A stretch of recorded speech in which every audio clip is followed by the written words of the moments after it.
Actually, yung sinasabi niya na unang-una girl, mali ang spelling mo, walang H ang Sara.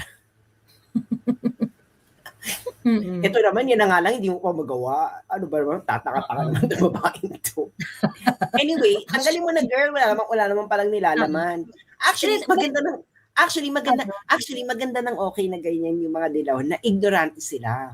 Kasi, yung mga nakaranas ng mga ginawa ni Inday, halimbawa yung mga teachers, alam nila yung ginawa ni Inday eh. At may mga kakamping na teachers na nung umalis si Inday, they were defending Inday Sara as a DepEd secretary.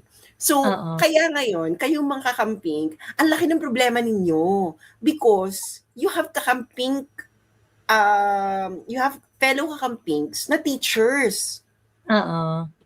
At sila, nung umalis si Inday Sara, they were actually defending Inday Sara as DepEd secretary. So nagkaroon na kayo ng hilwaan between the TikTok kakampings and the kakamping teachers. Hindi alam mo kung sinong kinoconvince na lang nila noon. Kaya sila nagaganyan, yung mga kakampings. Kasi kakampings are bleeding out. Kakampings are bleeding out. Ngayon, and I think sa kanilang mga in-house surveys, Joey, they have seen kung saan kung sino yung napupusuan ng mga kakampings. Kaya kita mo lahat ng kakamping videos ngayon, di ba, against kay Sara. Sino bang audience sa mga kakampings? Kakampings. So, ibig sabihin, they are trying to stop the slippage. Yan ang ginagawa nila. They're trying to stop the slippage.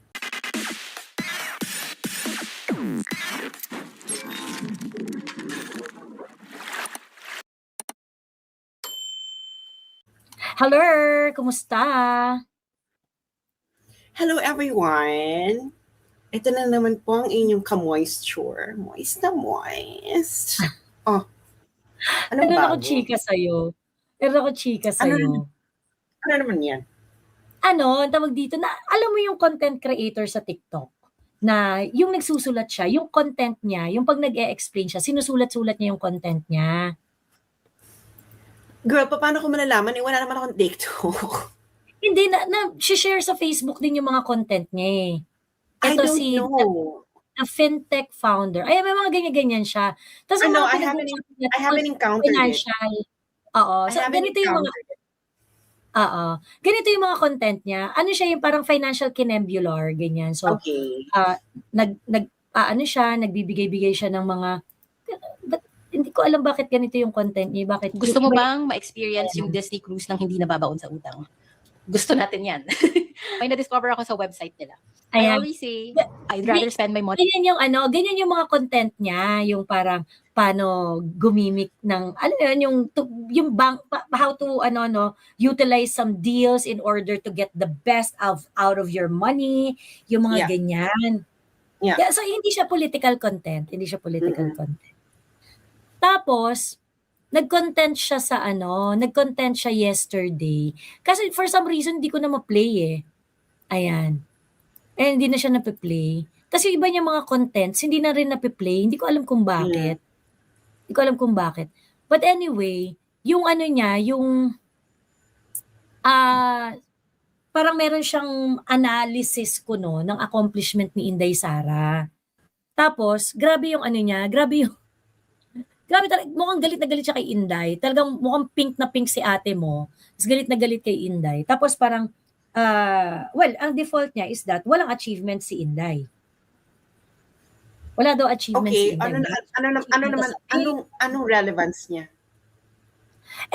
Kasi nga, malaki siyang content creator. Pagkatapos, malaki siya sa TikTok eh. Ayan 619,000 followers siya sa TikTok.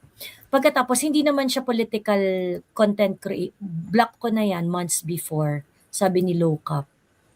Fintech, okay. And then, so wala daw achievement because according to her computation, hindi naman daw niya na-achieve lahat ng mga pangako niya. Ayun. Ha? Wait. Magkaiba yung wala kang na-achieve at hindi mo na-achieve lahat. Wala kang na-achieve is mathematically zero. Mm-mm. So if you are more than 0, may na-achieve ka. Ano ba 'to? Why are people inventing new mathematics? I know, right? At nakakaloka dito. Kasi nga, syempre, yung reputation niya is, ay, mabusisi to sa numbers. Alam mo yun, yung parang mabusising misis ang dating niya eh. Yung parang, Yeah, pag meron pero kang 500, ano ang yeah, pinakamagagawa mo? Yung mga ganun-ganon. yeah, pero you know what? This is a word problem. Okay? Mm-mm. We all know this in grade 5. You know, translation of word problem into mathematical structure. So if you're going to prove wala, then you have to represent wala as a numerical, as a number. Mm-mm. And we all know wala is 0. Or is there new mathematics? Meron na ba kami iba na namang mathematics? Alam mo na, bakla alam mo naman sa Pilipinas, biglang nag-iiba na ng mga ng mga konsepto. Alam mo yun, baka nag-invento na sila ng bagong mathematics, bakla. Di ba? Teka lang, Wala. check ko kung access ko pa yung content niya dito. Guys, I'm really sorry. Maybe I'm living in a different universe, but in your universe, is wala 0 or something else? Mm-mm. Ito, mapapakita ko pala, pero hindi dito sa laptop, dito sa cellphone. Sa cellphone ko gumagana pa yung content eh. I think Okay. nakaka-cache yung siya. Ito, para maganda yung usapan natin. Ayan. Ayan. Okay, so ganito yung mga content niya. Okay, sabihin mo na lang, girl, kung anong computation niya. Sabihin mo na lang. Hindi, ang tawag dito, wala naman siyang computation. Nag-present lang siya ng mga kineso. Ayan, teka, wait. Pero ano sinosolve niya? Yung pinangako daw ni Inday Sara versus yung actual achievement niya. Ayan. So, anong conclusion niya? 0. Kunwari, may pangako si Inday dito, 0 yung achievement niya. May pinangako siya sa ganito, 0 yung achievement niya. Ganun. And then, Ayan. so ang total niya, Wala. X sa lahat. dahil hindi niya na-achieve lahat. Alam mo, girl, Hindi niya na-achieve lahat. alam mo kung sino man yung fintech na yan, Bex, makinig ka sa akin. Okay? Achievement is a continuous function. You cannot measure it discretely as binary 0 or 1. Okay? So what is a continuous function? It is measured by percentage. Sa Tagalog, mga bakla, okay? Sa Tagalog, ang pinagkaiba niyan is yung isa, binary, okay? Either ang decision mo ay meron or wala. So, it's just like a bit in a computer. 0, 1, 0, 1, 0, 1, 0, 1. Pero in real life, an achievement is a continuous function. Ibig sabihin, ito na may mga decimal. Okay? 0, 0.1, 0.2, 0.3, 0.4, ganyan. So that is what you call a continuous function. Okay. Now, if your assumption, baklang fintech, makinig ka sa akin. Gusto ko itong i-cut ng mga ng mga TikToker. Ano pangalan nito ni bakla ni fintech? Hey Tech Finder. Hey Tech Finder. Makinig ka sa akin. Yung assumption mo na ang achievement can be measured through binary means of 0 or 1, meaning meron o wala, is mathematically incorrect. So your mathematical model is already flawed. If your mathematical model of what you are modeling is flawed, your conclusion is false. Actually, ang problem niya is, aside from, well, basically, that's what she did. Ginawa nga lang yung parang binary, 1, 0, 1, 0. Ganun lang eh. Oo. Ang ginawa niya, meron siyang spreadsheet ng mga achievements, tapos meron siyang mga KPI, ano yung ina-expect na output, and then, dinedetermine niya, ay, hindi naman na-achieve, so X yan. Teka, panoorin natin, mabilis lang naman eh. Mabilis lang naman yung effort niya. Ayan, eto. Tatakbo daw siya for president sa 2028. Since nauna naman siya nag-announce at vice president natin siya ngayon, tingnan natin kung ano yung pinangako niya noong 2022 elections. Ano yung nagawa, ano yung effect, at ano yung kulang. Hindi ko na siya kinayang isulat lahat, so nag-print na lang ako. Yeah. Lagi niya sinasabi, ang focus niya ay trabaho, kapayapaan, at edukasyon. So tinignan ko yung website ng Office of the Vice President. Wala akong nakitang programa that would help us get more jobs. Wala rin ako nakitang programa to improve peace in the country. Pero meron siyang effort sa education. Noong 2023, nilaunch nila yung agenda na matatag. Sinubukan ko intindihin kung ano yung effect ng matatag. Parang wala naman. Balikan natin siya mamaya. Next. Ayun. So, actually, So, doon pa lang, meron na siyang misapprehension of facts. Yeah. Yes. Yeah, meron na siyang misapprehension ng facts. Ang sinasabi niya, ito yung pinangako niya ng election, ito yung mga nagawa niya. Actually, mali ka dyan, Inday. Mali ang pinangako sa operational na promise. So, ibig sabihin, girl, you are misleading the youth on how to analyze things. Correct. Kung ikaw ay nasa magkaiba, ipapaliwanag ko sa iyo ha, halatang, alam mo, oh my God. You are not qualified to give fintech advice at all if you do not know this concept. Why? Because in every company, there is a difference between a vision and an operational plan. You cannot judge a company based on whether based on its vision. You need to judge it based on its operational plan, because vision is broad, it's unmeasurable.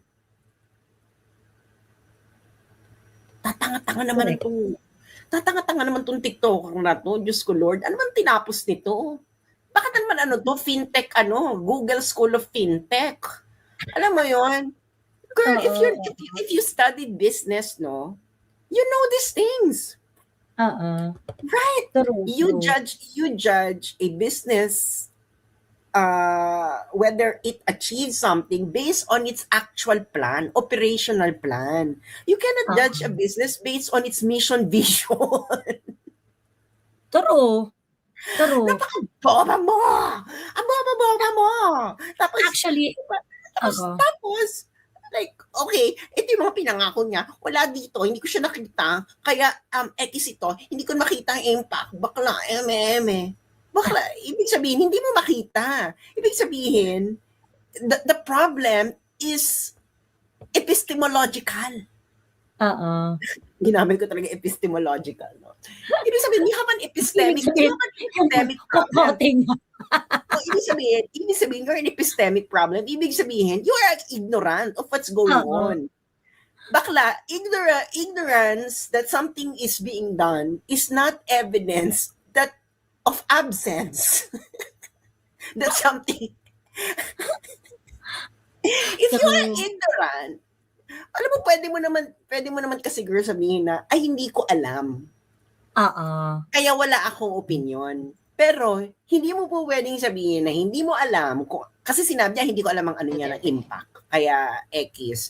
Hindi mo pwedeng sabihin na hindi mo alam ang impact, hindi mo alam na kung may ginawa. Hindi ibig sabihin na walang ginawa. Those are two different ontological Hindi porket hindi mo alam, ibig sabihin wala na. Ginawa. Hindi ibig sabihin na hindi mo alam o wala kang alam, hindi mo maalam, or dahil wala sa website. Kita mo, your source is website. Is website. Ngayon, kahit magbibigay ka ng assumption that the best evidence na may ginawa ay kung ano yung nakalagay sa website. Bakla, this is already data god. Ito na nga sinasabi ko sa mga kakamping, mga Google School of data analysis. Ito yung problem sa mga kakamping. Yung nagsa-start na naman sila na hindi naman kayo nag-o-observe sa politics eh. Wala naman kayong alam. Hindi nyo naman sinundan yung mga policies ni Inday, yung mga ginawa ni Inday, paano niya in-approach yung mga problema, paano dumating ang mga problema sa kanya, when it comes to which is crucial in determining on how she shape her policies or her decisions. Hindi naman kasi sinubaybayan eh. Pagkatapos ngayon, ang dami-dami yung opinion, ang dami-dami yung pinagsasabi. 'Di ba? Yun yung problem. I mean, if you're going to criticize Inday, at least man lang, dapat alam ninyo kung ano yung nangyari. Oo. Actually, yung sinasabi niya na unang-una girl, mali ang spelling mo, walang H ang Sara. Ito naman, yun na nga lang, hindi mo pa magawa. Ano ba naman, tataka-taka naman ng babaeng ito. Anyway, tanggalin mo na girl, wala naman palang nilalaman. Actually, Pero maganda ano, actually maganda ng okay na ganyan yung mga dilaw na ignorante sila. Kasi oo, yung mga nakaranas ng mga ginawa ni Inday, halimbawa yung mga teachers, alam nila yung ginawa ni Inday eh. At may mga kakamping na teachers na nung mm. umalis si Inday, they were defending Inday Sara Hindi, as a oo, DepEd secretary. So, oo, kaya ngayon, kayong mga kakamping, ang laki ng problema ninyo because you have fellow kakampings na teachers. oo, At sila, nung umalis si Inday Sara, they were actually defending Inday Sara as DepEd secretary. So magkaroon na kayo nagkaroon na kayo ng hilwaan between the TikTok kakampings and the kakamping teachers. And between mm, the two, bakla, wala kayong wala kayong ganyan. So mm, ibig sabihin nalalagasan kayo ng mga tao. Because yung mga tao, may imbiyer na sa inyo dahil nakikita ng mga teachers na mm, nandoon kung anong ginawa ni Sara as a DepEd secretary. So, ano yan, that's very, very incorrect. And wala siya, kung may makonvince siya, good for you. Pero the thing is, wala kang makukonvince na ganyan. Because unang-una, tanggalin mo na siya, girl, masyado ng ang playtime. Kasi this is an ignorant of realities, no? Of the situation. And when you analyze data, you need to take into consideration the context of the data that you are actually analyzing. Otherwise, you're not doing your job well. Okay? Bakla nandiyan pa rin siya. Tanggalin mo na siya. mm. Okay. So, nagpapanggap lang siya na nag-a-analyze. Baklang ginawa mo lang, nag-download ka lang sa website. Hindi niya alam. Hindi niya like for example, wala namang programa si Inday tungkol sa job creation kinembular. Ganyan. Bakla, merong magnegosyo Merong ka- magnegosyo taday. taday. So, hindi Diba? rin niya alam yon. Hindi rin niya alam yun. So, hindi Oo. rin niya alam yun. Kasi nga, si Bakla is si Miss Laika, si Bakla kasi, wala talaga siyang experience. Bakla kung meron kang experience on analyzing plans and program and which one is related to which, hindi ka ganyan kabobo. Number one, Kilala hindi mo ka siya, Mami Laika? Kilala mo siya? sa mga ginagawa niyo, saan kaya nag-work yan? Parang alam ko, di ba Miss Laika? Na parang, serious? Na parang dapat kinuha mo yung operational plan ng Office of the Vice President. Mm-mm. Ano yung sinabi? Panoorin Matatawa niyo, ka sa mga... pati ROTC sabi niya pangako daw ni VP. No, it is really a promise of Inday Yeah, Sara. it's really a promise ni Inday. Pero, ito na ang masasabi ko, kaya hindi natupad yung pangako ng ROTC. So, eki siya. Pero ang tanga-tanga mo, bakla ka ng taon, ROTC needs a law. Okay? Yung mga kampi ninyo, mga kamping, against kayo. You know, ito na mga sinasa. Kaya ganito, itong mga ito ay hindi nila alam ang kanilang pinagsasabi. Hindi ba? Hindi talaga nila alam yung pinagsasabi nila. That's why, feeling ko ito bata pa to eh. Bata pa to, no? Parang parang mga nasa early 30s na, ganon. Mid-30s, ganyan. Oo. Majonda na siya. Hindi Majonda na siya. ganyan siya mag-isip? Classic pink. Classic pink. Yung alam mo yung parang, mukha naman siyang sensible, ganyan. Pero pag nagsalita about politics, parang, Hindi dapat, ano na lang, kung hindi mo, mali-mali nga siya eh. Like for example, walang achievement. Walang achievement is zero. Ayun na nga lang eh, your mathematical model of achievement is binary. But that's not correct. Achievements are continuous function. Kaya nga sa mga companies, di ba, ang mga report, we have achieved 35% of this program. We have achieved a completion rate of 78%. Wala kasi walang kumpanyang magre-report ng wala or actually yung mga ganyan at least talagang wala. At least talagang wala. Oo. And also, for example, kunwari, nag-overachieve ka ng bonggang-bongga. Kunwari, meron kang goal. Your goal is, let's say, A, B, C, D, E, F, G to be achieved within the entire fiscal year. Okay? Yeah. Within the entire... However, itong goal na to, na-achieve mo siya on the first quarter of the year. Yeah. Na-achieve mo, bonggang-bongga. Is Yeah. it a good sign or a bad sign? Actually, Is it it's a a good bad sign sign or it's because a bad sign? It's a bad actually a sign. bad sign. It's actually a bad sign because you already commit resources for that for an For the entire full year. year. You Correct. hire people, yung ganyan. Ibig sabihin, bad sign nun kasi Nag-under, nag-underachieve, nag-under, yung nag-under, ano ba tawag dito, yung goal mo is too low.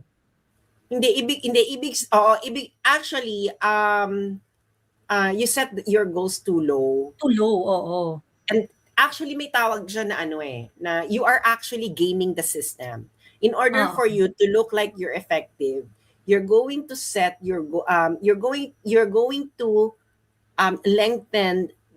lengthen the execution time, implementation time. You're going to lengthen your expected completion of a very, very simple goal.